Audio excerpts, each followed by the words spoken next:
Does he have it? Medeiros is going to get it.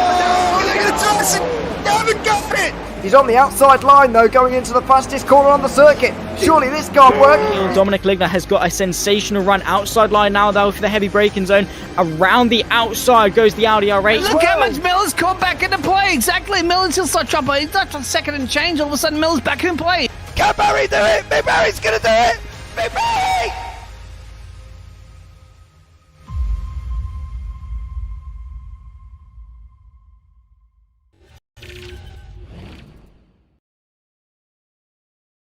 Good morning, good afternoon, and good evening from wherever you may be in the world.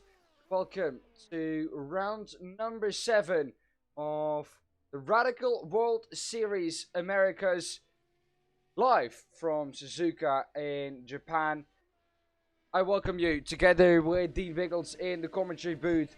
Once again, want to know where this circuit is located?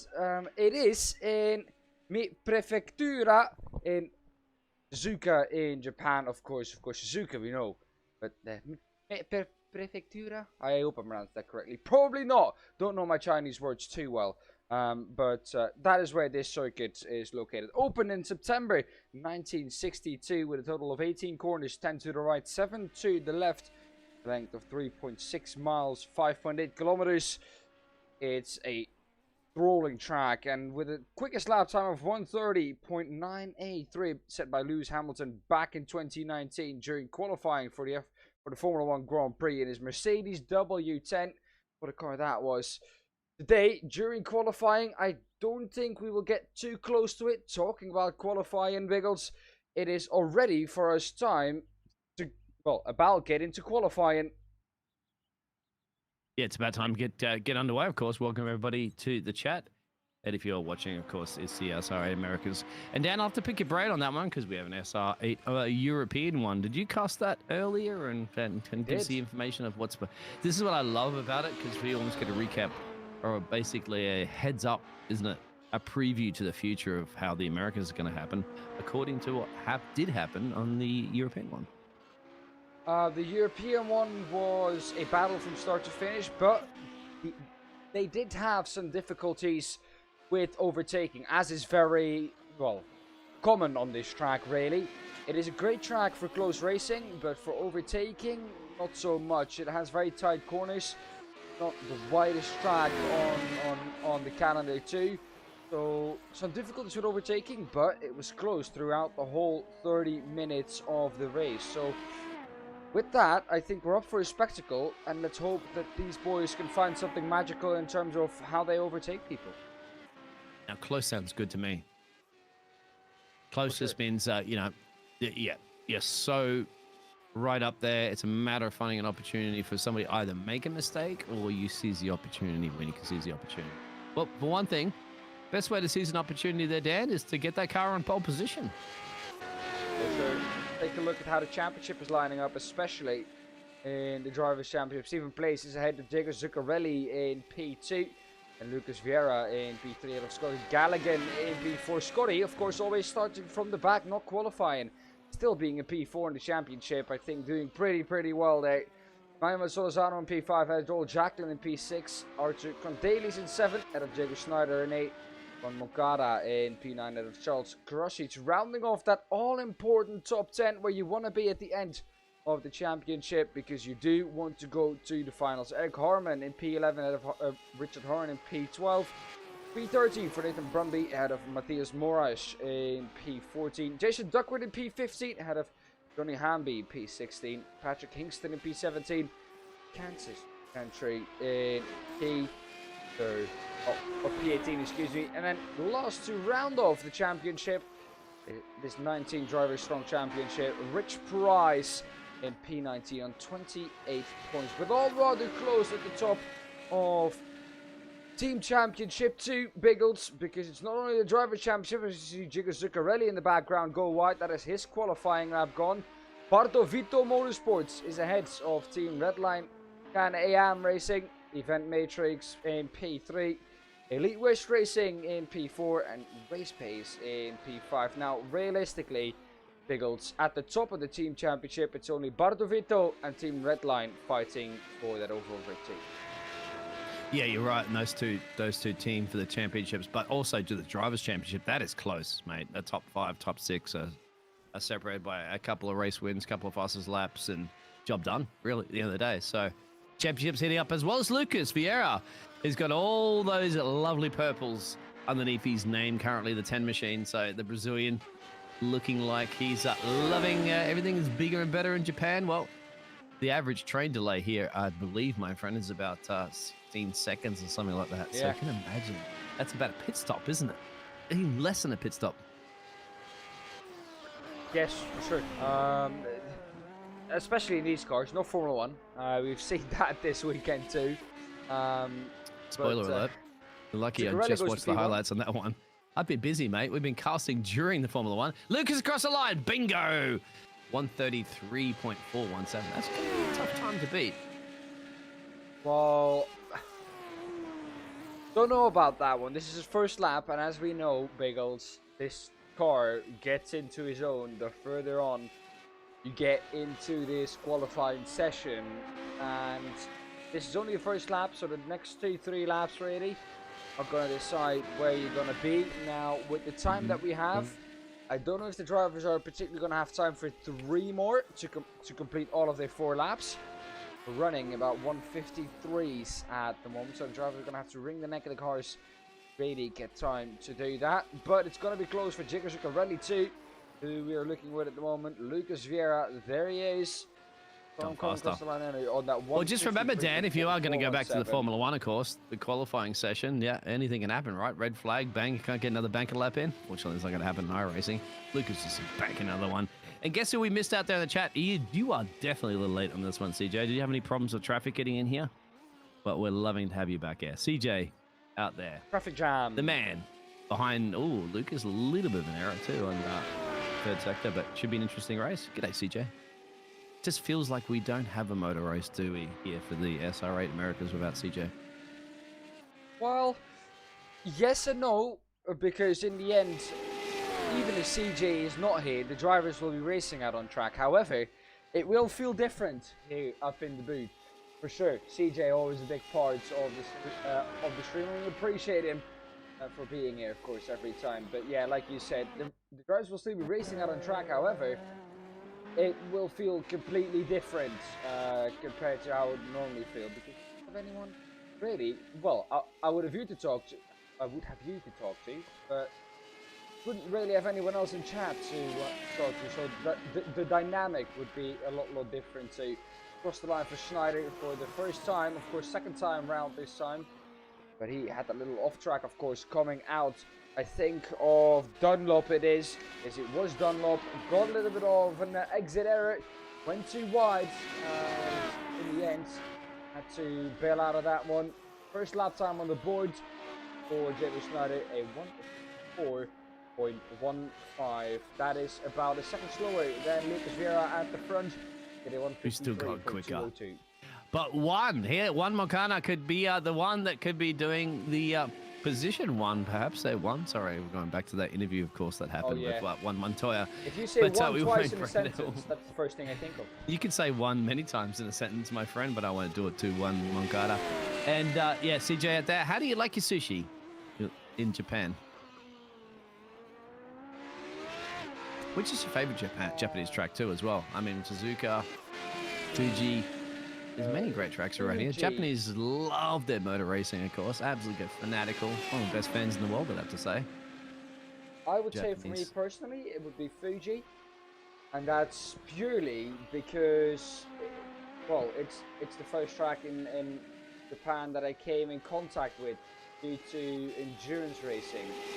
I've always loved endurance racing. Before that, of course, I knew that Suzuka existed. I saw Suzuka. But with endurance racing on, I think, Project Cars 2 back in the day, that was the first Japanese track that I drove at in the sim. So that's why that one is so close to heart. However, Lucas Vieira across the line once again. He's going to improve again. However, behind there, Juan Moncada already got himself up into. Is he going to be able to take that quickest lap time? He's not. 1/10, 2/10. I was going to say, close. Yeah, and Dan, well, I was going to say, it's a good track that hopefully you don't crash it into the pit lane, or did you crash the pit lane going on that track? But aside from that too, Dan, the one thing I do like about Fuji is the fact that you have the absolute mountain, don't you? Like the iconic mountain in the background, the Fuji mountain. And you have 180R, I think. Yeah, 180R, something like that. Oh, this is 180R here, I think, on this track, my friend. Not 130R. We have 130R and we have 200R. Yes. This was actually built as a Honda test motorcycle track, I believe. So, I mean, that's the reason why it's always sweeping corners. And remember, too, we don't have... How many figure 8 tracks do we even really go to here at JP Broadcasting? Across the whole network of tracks that we go to. That's a good question. I don't think we go to many ever figure 8s. You wouldn't be able to count them. There are so many that we don't know anymore. Of course, we've gone to Suzuka, on to Suzuka Short with MX-5s. Oh, Tsukuba? As CJ says that another track. I didn't even know that track, actually. Yeah, you know that one, Dan? I did know that track, but like, it didn't pop up once you said Japanese tracks. And I think we'll leave it there for me personally, because if that doesn't happen, then I don't feel you've got a really great connection with it. Manuel Solorzano in P5. Oh, either that or Dan's had bad memories of crashing the pit road again. Oh yeah. Maybe that I'm too. sorry, Dan. I'll never leave the one down. Maybe that too, Biggles. Maybe a combination of the two. Anyway. That's qualifying done. Lucas looks like he's on a dominating form around here. Spoiler alert for Formula One, but we all know who is a double-time world champion. Anyway, Dan the man. Let's go through those qualifying results. Well, Lucas Vieira will start on the pole position. And we can see him in the background from Okada P2 and receives place in P3 and Zuccarelli rounding off the second row. Manuel Solorzano and Schneider on row number 3, Johnny Hamby and Matthias Moraes on row number 4, Charles Crossage and Nathan Brumby rounding off the top 10 on row number 5. Joel Jacklin in P11, and as always, starting further towards the back, not lost today, got Galligan. Then we've got Pat LaBrosse and Jeff Stone finishing 13th and 14th, rounding off 14 cars strong grid. I think the first time this season we've actually got just as many drivers as in the Europe one. There we go, the fire pit lights will come on. It's lights out and away we go for round number 7 at Suzuka GP. It is Vieira with a blinding start, John Moncada behind that, also with a great start out of his teammates leading place. Then Johnny Hamby, of course, in P4, already up 3 positions. A rocket start from him. Rocking their way around. Beautiful racing here in Japan, as you like to see it, because basically a ton of S's, left and right, right, left. Not many straightaways, not many at all, really, at the end of the day. Yeah, somewhere along the line, your steering is not going to be pointing in a straight direction. It's going to be pointing left and right, and so far, so good. Great racing. Lucas still leading from Steven, and 1 in P3, dropping 1 place. Schneider stayed in P6. Scotty Galligan. This is not new to us, Biggles. Let's put it like that. Look at Scotty Galligan up similar positions. If there's one man who, well, technically, Biggles, let's be honest, he started from the back of the field. Stone and LaBrosse did not start. They are out of the race already, so he will be starting from P12. That was the lowest down he could start. Did that and is already up into P7, up 5%.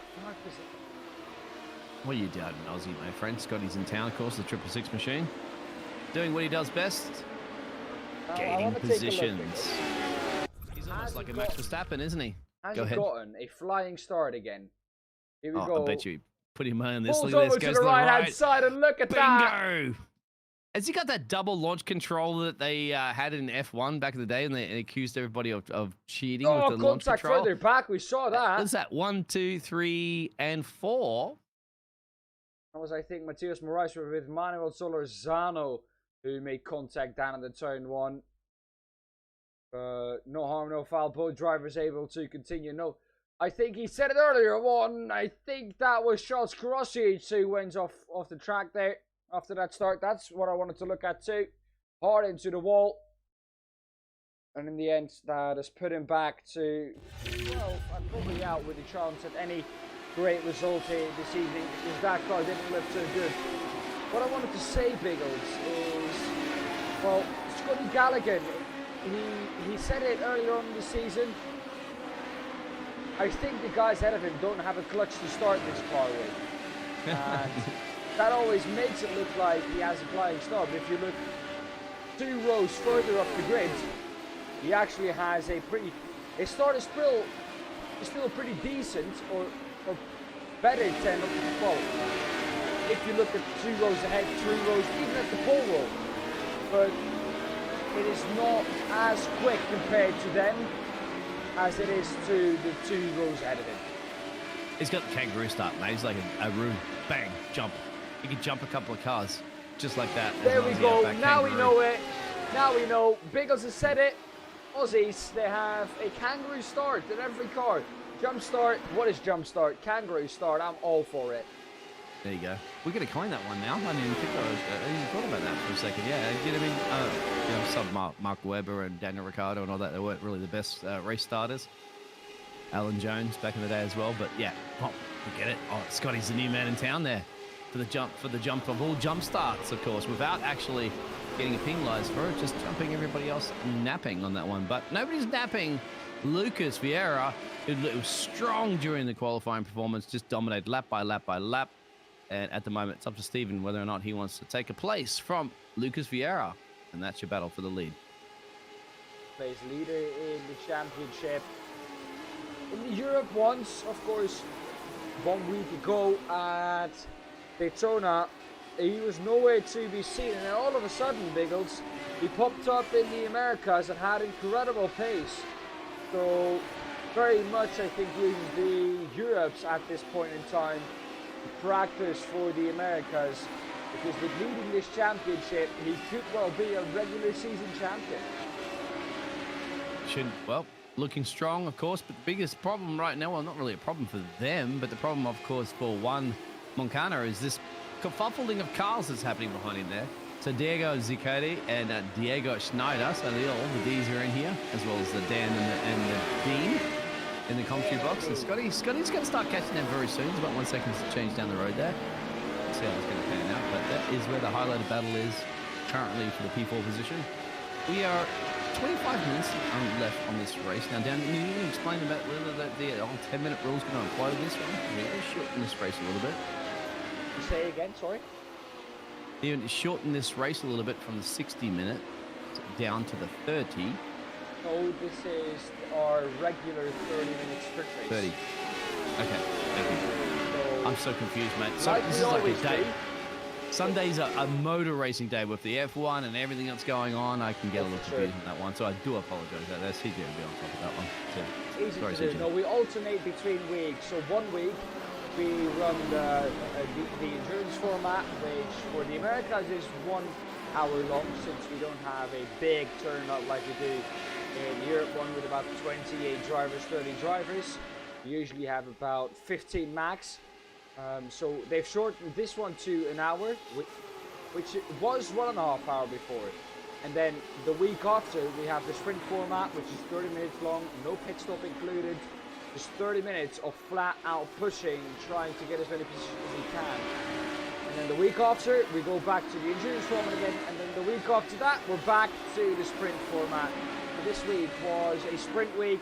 And Lucas Vieira absolutely loving this sprint at the moment. Let me tell you, he's loving this sprint too. Stephen Place is absolutely giving it some.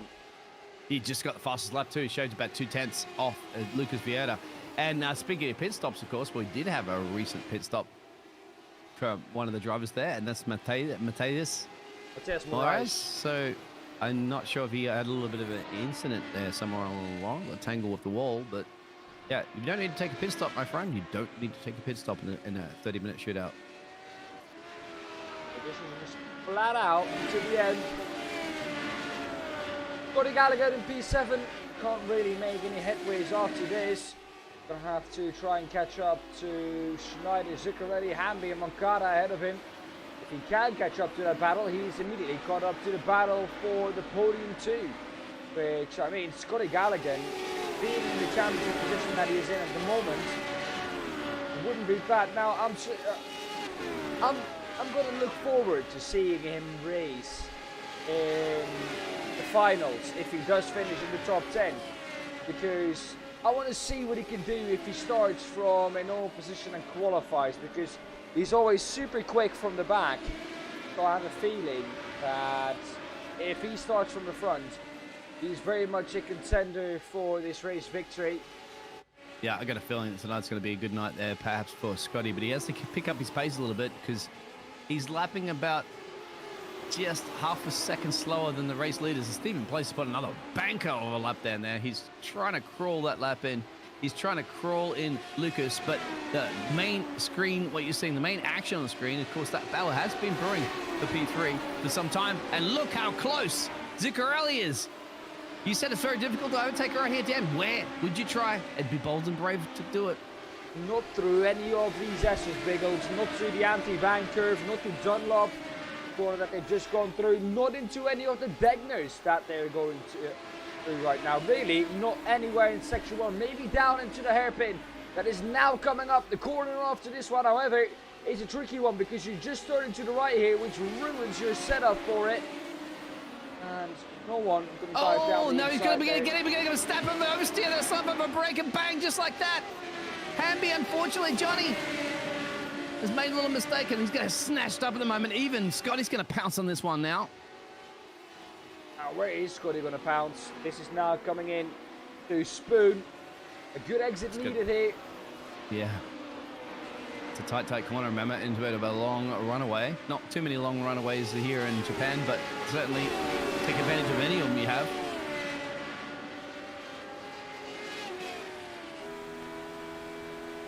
Look at this, riding on board, Scotty. Now, the Thunder from Down Under is going to be putting the pressure right there from the USA driver there of Hamby, who made that little tiny mistake there from Johnny. He's setting up the inside, Dan. He's going to leave a little bit of a space as he goes through the Casio. Is that job done? Yes, it is. Gallagher up into P6. Zuccarelli has dropped back a bit from Moncada, but Schneider very much still all over the back of the Canadian. Schneider himself, of course, racing in that Argentinian flag liveried. You can't miss his nationality. SR8. He's very patriotic. Yeah. Loves it. And it's also a fantastic livery for the car, my friend. Yeah. Inspired, of course, by the World Cup champions. This year, was it this year? Last year? I don't know. This time flies, isn't it? Oh, it does. Especially when you're having fun. And always when racing is on. Even if it's sim racing, we are having fun here. Well, up here in the booth. So, yeah, time flies for us once we are doing this. Gallagher is going to try and catch up to Schneider. But it is slowing down a bit. Solorzano is on the back of Hamby. You can see the battle is kind of brewing from P4 all the way down to P8.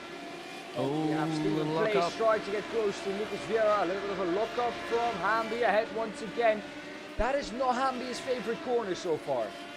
No, I think everybody's realised that. I think he knows that too. And there's little mistakes that have been made. And more importantly, he's going to keep it on the track now and see if they can find their way around.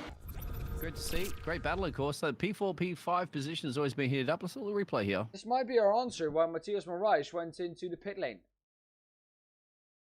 It must have been damage because we'd not be boxing in a sprint race like this unless you got some sort of, I don't know, CJ, what happened to him down in the pit lane, reporter? He went off track about 12 times within the span of 10 seconds. I think it's his breaking point here, or he's gone too deep into the sand. No. Gonna keep it? Yeah, he's had to lift there because he was at speed. It's very interesting. We'll find out about that one. Snyder, of course, is very tucked up on the back there of Diego. So the Diego battles of the Diegos, 4th and 5th there. Try to get that. THs. Could be hard.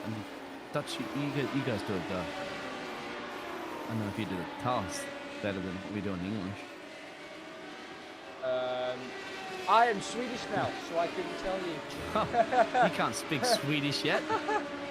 Do you know how many words do you know in Swedish so far, mate? I would say about 20, 25, but... that's not bad, considering we only use on average. On average, we use about 50 words, I think, in a language every day. So you've learned half of it.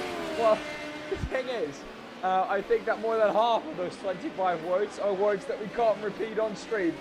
There we go. We can, Dan. We can say it like this. Dan, you go one. And what's the other one? And the... There we go. But in that case, I know a lot of Swedish words then. How is it, Dan, actually, when I've traveled around the world, lived around the world, that the first language we actually pick up in most languages around the world is the words that we can't say on screen? Yes. Or anywhere, really. We shouldn't be saying. Now, Biggles, I do want to get into a little bit of a story here, since it's slowing down a bit out on track. Dan story time presented by... Go ahead.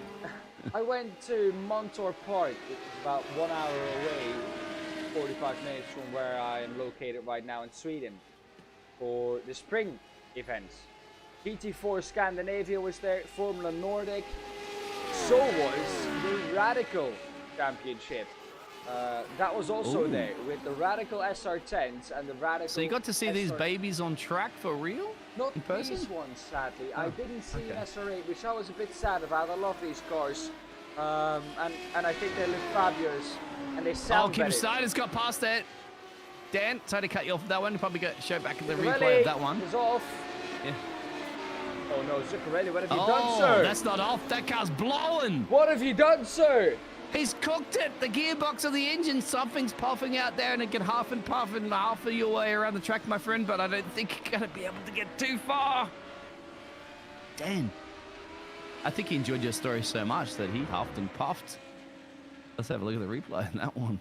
I don't think there is any replay, sadly, of it. The first replay we have is when he went off track to park it on the side of the road. Oh. There is no replay of him blowing Now, you his don't engine. get to see blowing engines very often, do you? Really? In motorists, I mean, you've cast a lot more than myself there, Dan, but look at that. Look, it has already it's blowing up. happened Yeah. That'd be a lot of oil on the track too, or all that sort of... Whatever's coming out of the back of that car, it's not working in his favour, unfortunately. Look at that. That'd be very difficult there for Diego Snyder to be going, is he locking up, or is that an engine blowing up? Well, couldn't really tell you, sir. Difficult one there. Here it's still okay. Yeah, CJ, what happened? Our pit lane reporter. How do you blow a radical car? I mean, yes, I could blow a radical car up. Dan can't get one on the pit road. But aside from that, how can you blow one up? Got it in there again. Yeah. By shifting down too quickly. If you shift down too quickly, or you have a double downshift, then that can happen. And that is just a little bit of a lack of concentration. Boom, out of this race you are. No, but to continue where I left off, so I didn't see these beauties sadly. I saw the SR10, which is a great car in itself too, but I like the sounds of the SR8 more than the S. What do they sound like? You know, V6. I mean, not a V8. They're very quiet actually in real life. They're very quiet because when you look on the back of the car, they have a muffler on it. They just have a regular exhaust system. They just have regular exhaust pipes with a muffler in the end, and they're not straight piped or anything. It's just a muffler on the end to dampen the sound a bit. And yeah, it was really sad to kind of hear them that quiet. However, the racing, just like in the sim Biggles, was absolutely amazing from start to finish. They didn't have the biggest field, but even though that was the case, from start to finish, there was action from front to rear of the field. Absolutely amazing and great to see that it's not only the case in the sim, but in real life too. So that was amazing to see. Now I can recall with Charles Krasic that if you look at a car that has been in the wall, it doesn't bend like that. It very much just breaks off. So so you're saying, Dan, basically, rather than spending like $3,000 for a ticket to watch an F1 race that'd be boring, go sit courtside and watch this one. Keep an eye on Scotty, mate. He's put a bit of pressure there on El Diego Schneider. As the Aussie man's charging his way up 7 places through here. But yeah, save your money, I guess, and go trackside and watch these, as you said, local cars going around local-ish tracks without all the Formula One hype. If you are an enjoyer of great racing, then yes, this would be absolutely amazing. Save your money, don't go to F1. F1's just crazy expensive now anyway. Well, a lot of people disagree with that. If you're a fan of the innovation that F1 is seeing every day, every week, every month, then it is incredibly interesting to see those amazing pieces of machinery. Because let's be honest here, there is nothing that can match the speeds of the current F1 cars that we have, or the F1 cars back in the day. Yes, there is. Did you see the Goodwill Speed Festival? That fan-forced car? It'll blow them all away in a heartbeat. Well, you don't have that in a racing series, do you? It's been banned, that's the reason why. Exactly. That thing would be way too quick for a Formula One track, and anyway. Formula One needs to rely on gasoline and not electric power, of course, because, you know, Petronas and all the other major sponsors. And guess where half the races are? Middle East. So, of course, you need to rely on oil.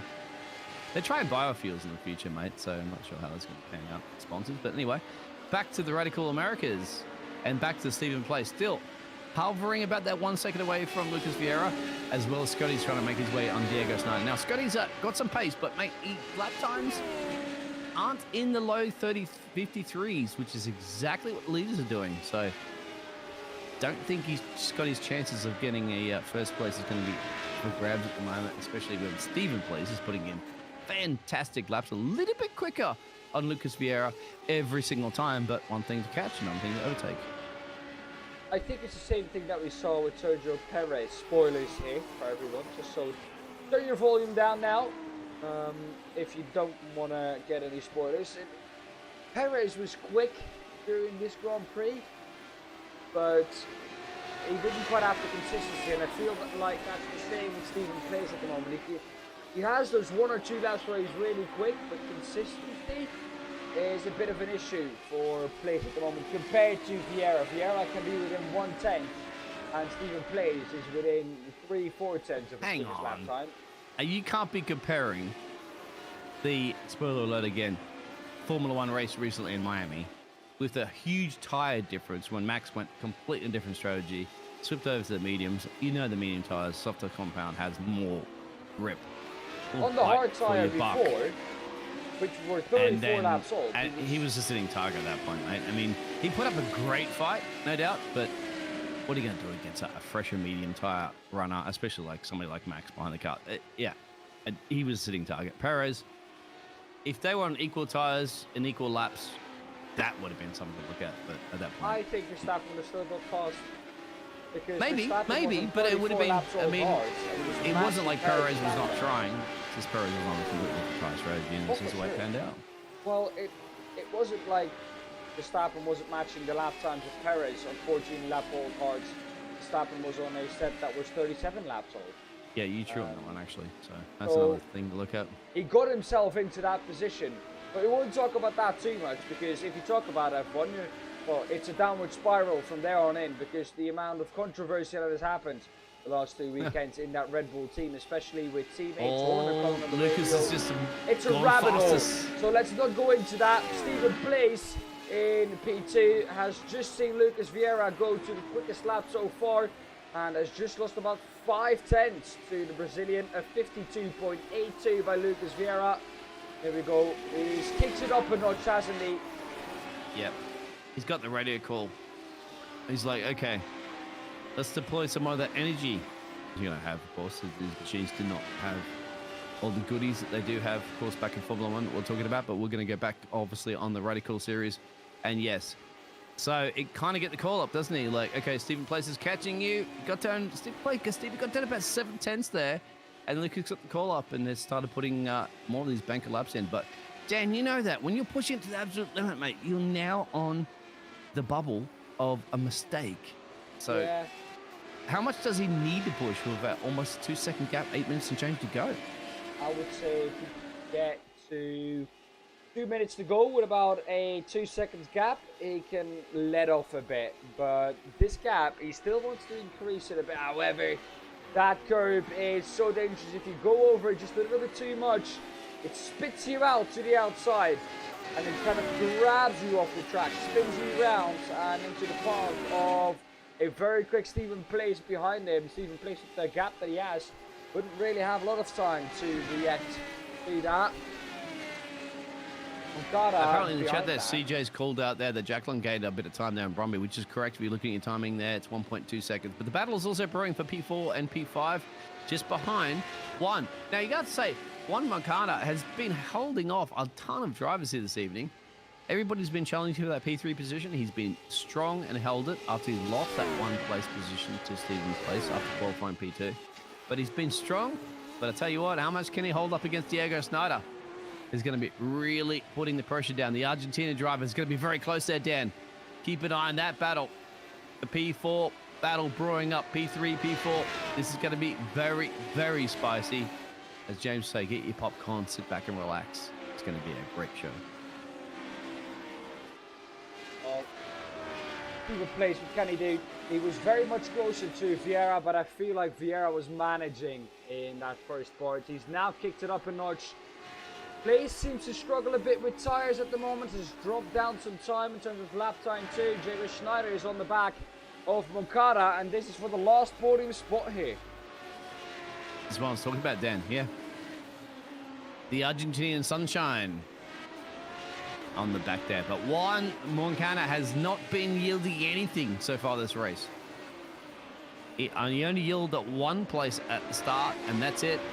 And he knows. You get a hold off Diego Snyder. And if you don't, my friend, the Aussie, the Thunder from Down Under of Scotty's lurking in the background. So that will be definitely spicing. Jacqueline now has caught Brumby at a rapid pace, as CJ mentioned out there. They're fantastic. But we'll keep our eyes on this battle for now, CJ and everybody else watching.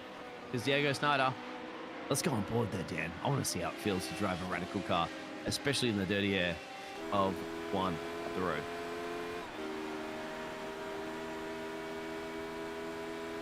Schneider, how far are you going to go here, sir? Is he going to try and dial down the inside, be quick with it? He has about 5.5 minutes left, a little bit less than that, to try and facilitate this pass. Lucas Vieira at the front, once again going quicker. Stephen Place has absolutely dropped off 54.48 last time round.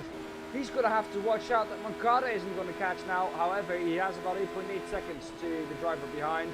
Galligan catching up to this battle for the podium too. Here is the Australian. It's a three-way.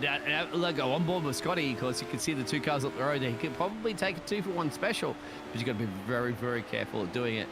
Scotty's a way to navigate his field. 7 cars already navigated, so if a man can navigate anywhere around the world, he can navigate 2 cars, no problemo here in Japan. Whether a Juan is going to get one and give that position, he's not going to want to get that position to Diego. Diego Snyder's going to try to push like mad, and of course Scotty's lurking in the background as a spotter, essentially, really. Yeah, Spot is an iRacing. Well, I think Scotty's our man on that one. Look at this. Look at the different racing lines to take in as they go under the figure 8. It's an interesting one. Oh, snaps of oversteers and moments here, James. Yeah, I almost called you James too. It's right. We're on the JP network. We're not. We call each other the James.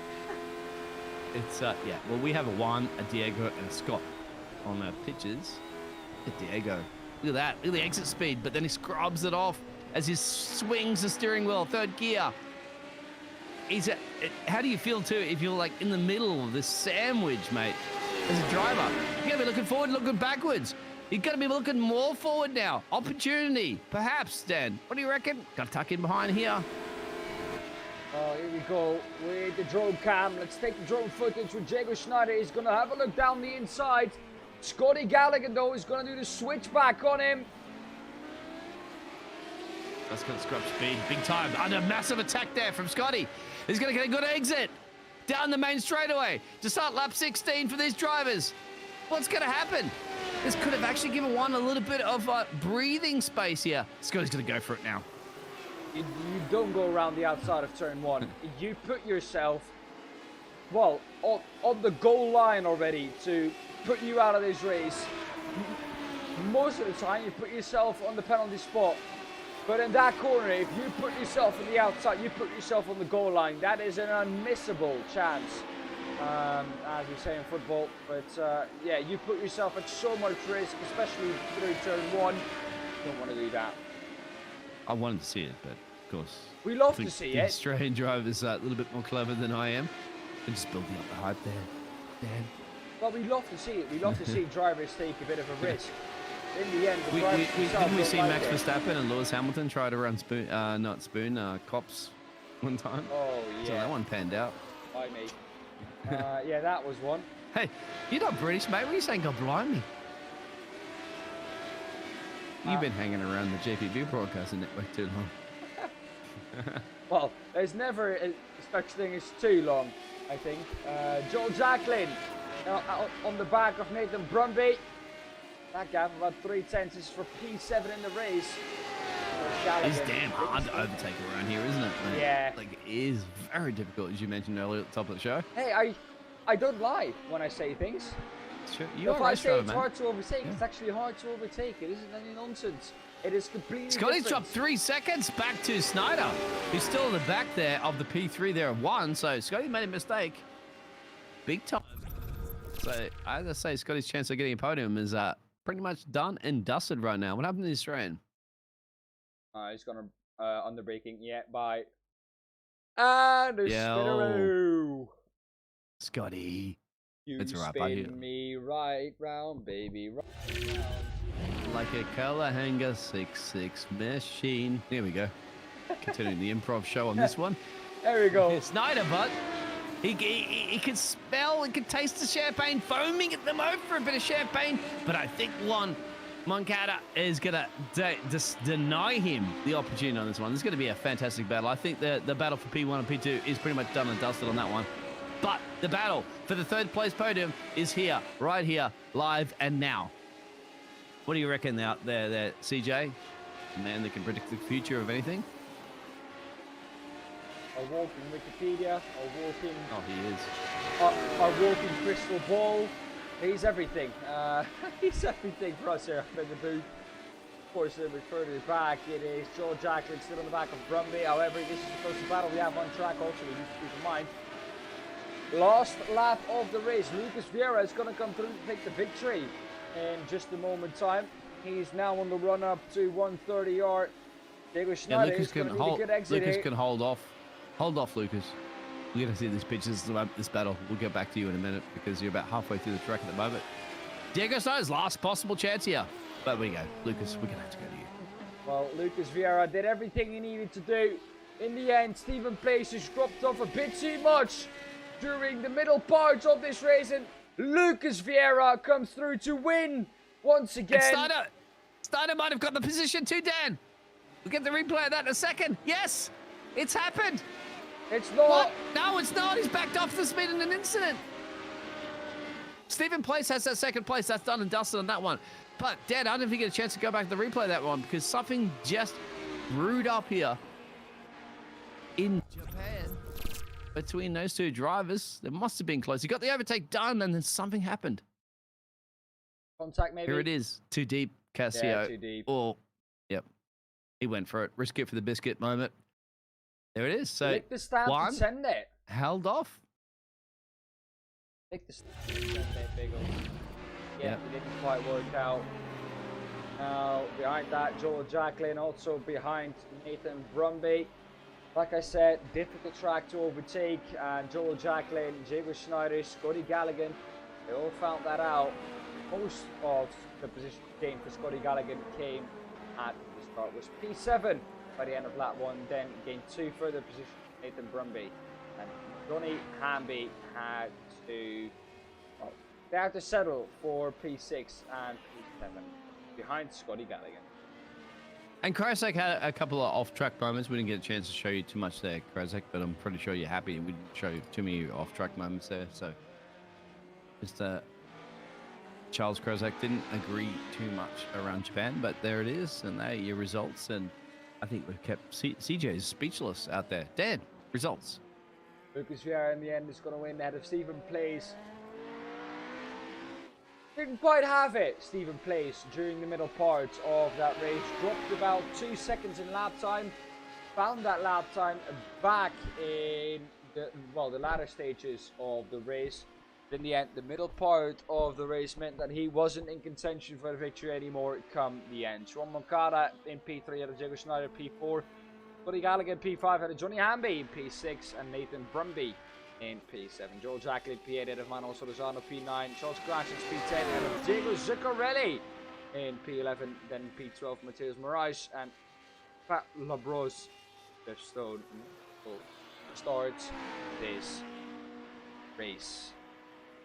Well then, Exactly, Biggles. Dan. What a race, of course. But, the race is just getting started. Well, the interview room is just getting started because we're going to hear from these gladiators that made their way around 30 minutes of Japan, Suzuka. Dan, who would you like to interview first? I think we're going to bring the man in who finished P3 in the end, was able to hold off Diego Schneider, who went for it in the Castro chicane on the last lap. Juan Moncada, welcome into the... Hey, how's it going?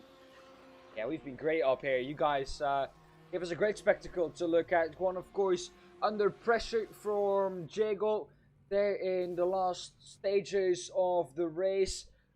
So far, I think, apart from that, it was a pretty successful race. Yeah, no, it was a good race. A lot of pressure with Diego behind. He had a little bit more speed on the last chicane, so I knew that I needed to build up some distance throughout the lap so that I could have some buffer there. So it And was a close one, one. Do you play football? Because you're the best blocker tonight. Yeah, you were in P3, and after dropping that one place at the start of the race, you had to defend that P3, and you had to defend against a mighty gladiating force of cars. How did you manage it? I'm sweating. I'm sweating bullets here. So I don't know. It was. I've been working on not focusing on the mirrors as much, so that I apply that during this race, and Rip it them off the worked car. out a lot. That'll help. What was that? Rip the mirrors off the car. That'll help. Yeah, exactly. Yeah. No, that's a Formula One excuse. Go ahead. Yeah. But it was fun. Good race. Oh, for sure. And anything strategy-wise that you could do? Maybe don't push as much on the tires at the beginning. Bring them in nicely, and then start to push. Because I think we saw Stephen Place ahead of you. He had some massive tire issues halfway through the race, I think. Yeah, definitely. Reducing the amount of scrubbing too, especially through the S's. It's really hard to be fast and not scrub the tires as much. So that's really the section where you get a lot of heat in the tires. And once you're past that section, the rest of the lap is pretty difficult because the car is on the edge. Oh, Juan, anyone you want to shout out before you leave the booth? Oh, wait, don't say anyone. One. If there's One. one shout out you would like to say, no, go ahead, one. God, there we go. No, yeah, the team Ratline, of course, that's where I've learned a lot. I've been doing iRacing for a year, and if it weren't for those guys, then I wouldn't be able to get a podium or do what I'm doing now. There's still a lot of work to do, but just thankful for the guys, for Steven, John, Mike, and all the guys at Team Ratline, and obviously shout out to my wife again. So one, if there was one race you would win, which race would one want to? No, sorry, mate. We'll say that a little bit later on. GG's my friend, P3. Yeah. Thank you, guys. Moncada finishing 3 in race. Let's continue with the man who finished in P2. Our lovely Canadian in the name of Stephen Place. Welcome into the booth. Thank you. Glad to be here. Well, Stephen, a little bit of a tricky one, I think, especially in the middle part of the race. You seem quick. You seem to keep Lucas Vieira pretty honest in the first part of that race. But what exactly happened? Did the tires go off? Did you make a mistake? What happened in the middle part of the race? I was running at 100%. I just trying to stay somewhat in his draft. Yeah, and he just broke me. He started just pumping out the laps, and I couldn't respond. And I needed to overdrive a car, and that just things just tumbled from there. what I've heard from earlier on during the Europes, a lot of drivers were saying, especially on this track, it is so easy to overdrive the car, overheat the tires in the process, and then you're kind of cooling the tires down for the next 2 laps. Was that the case with you too?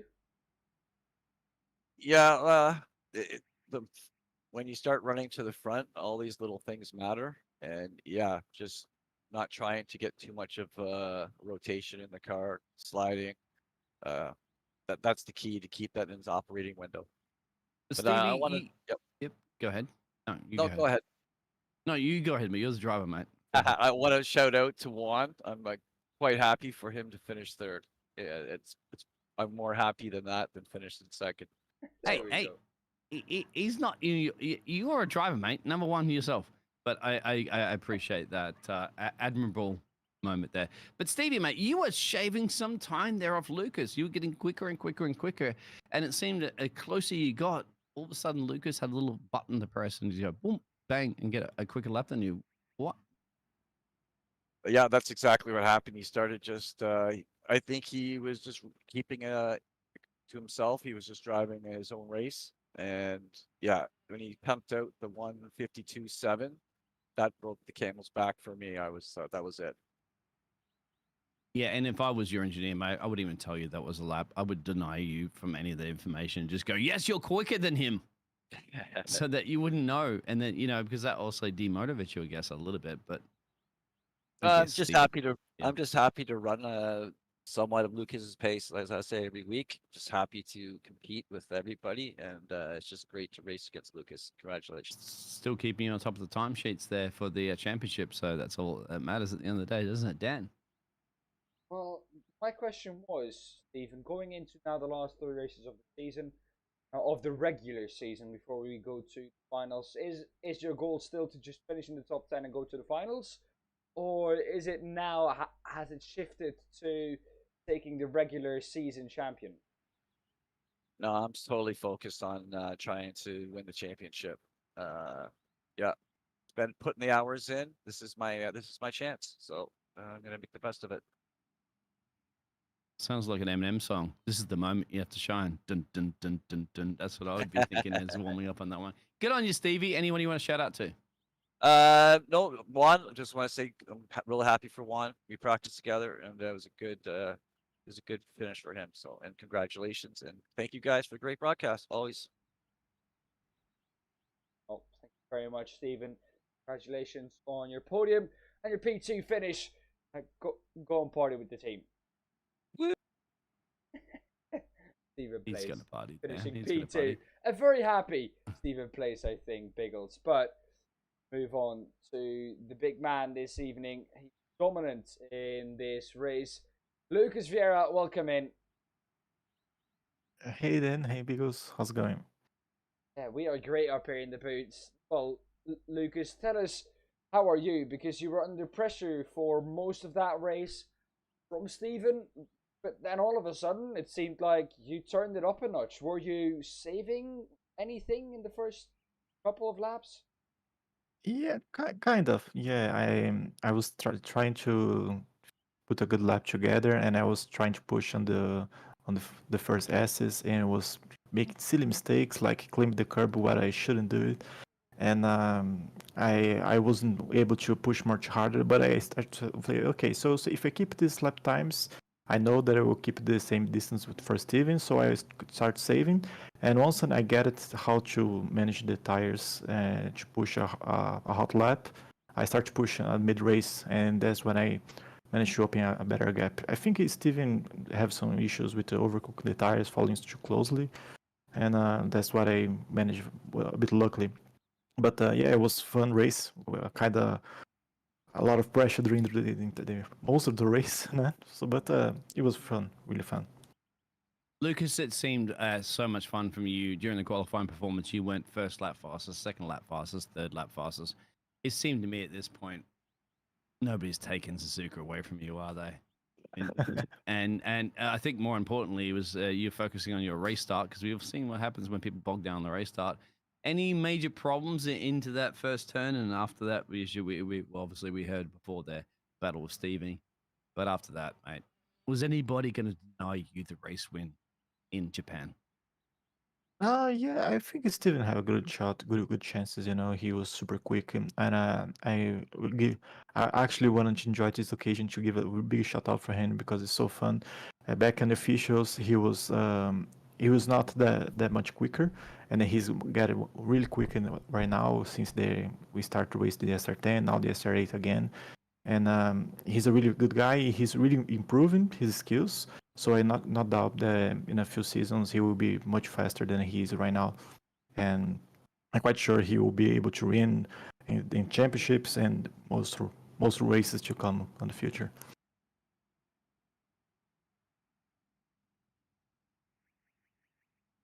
Awkward pause. Dan? Well, That was a question for you, my friend. I thought you got the next question. I got. No, that was the question I had. Sorry, go ahead. Well, there we go. No, I got a message from Biggles. Then he got the next question. Then it was an awkward silence. It was like, no, I was do I asking for his interrupt? autograph. I said, Lucas, sign here. Sorry, go ahead, Dan. There we go. Well, no, Lucas. I think all in all, in the end, a great race. Nobody really could deny it. Stephen had a go at it, but even Stephen, who was by far the second quickest this evening, even he couldn't deny you from a victory. Congratulations on your victory. Anyone you want to give a shout out to before you leave the booth? Yeah, for everyone on the radical community, for my girlfriend who is really late and let me drive during this race. But yeah, for everyone in the radical community and for you guys, this amazing league is really fun to races here, and have a great time driving to you guys. You're a winner. Thank you very much, Lucas, and congratulations. Thank you. Good night. Well, Biggles, all drivers look very, very happy. They sound very happy. Stephen Place was more happy for Juan than himself, which is something that I didn't really expect from Stephen. But no, Stephen looks at the championship now. He knows that he's in there. Like he said, he's absolutely going for it. It's the media drivers. When you hear like in Formula One stuff like that, they go, I'm really happy for the other ex-driver. They did it, and usually it's their teammate, of course, and they talk about that. But the man I was very happy, of course, with Lucas because Lucas absolutely flying a machine there. The Ayrton Senna Special 2.0, 3.0, even these days. Number 10 machine delivered. I knew he was going to dominate this track. I thought Stevie could bring it. Stevie tried his absolute best, couldn't quite deliver. I was more impressed with Mr. One in P3, which I was impressed with as well, too, because One had to hold off that whole gaggle of cars behind him and did it brilliantly. Even that mounted charge there from Diego Snyder towards the end. But he held in, he grit his teeth, he buckled in and got it done. And I tell you, still, Lucas, I love your accent, my friend. I just love Brazilian accents. So, GG's, my friend. Another one bites the dust. Well, one last time, your top three for today. Lucas Vieira ahead of Stephen Place in P2, Juan Moncada in P3. Thank you very much for watching. Of course, CJ, thank you very much once again for being here with us. We appreciate every one of you in chat, everyone who has watched from home too. Biggles, thank you for being alongside me in the booth. Thank you to everyone who made this possible. From me, from Biggles, from all the drivers, and from the Radical World Series, thank you for watching. See you next week. Stay safe. Bye-bye.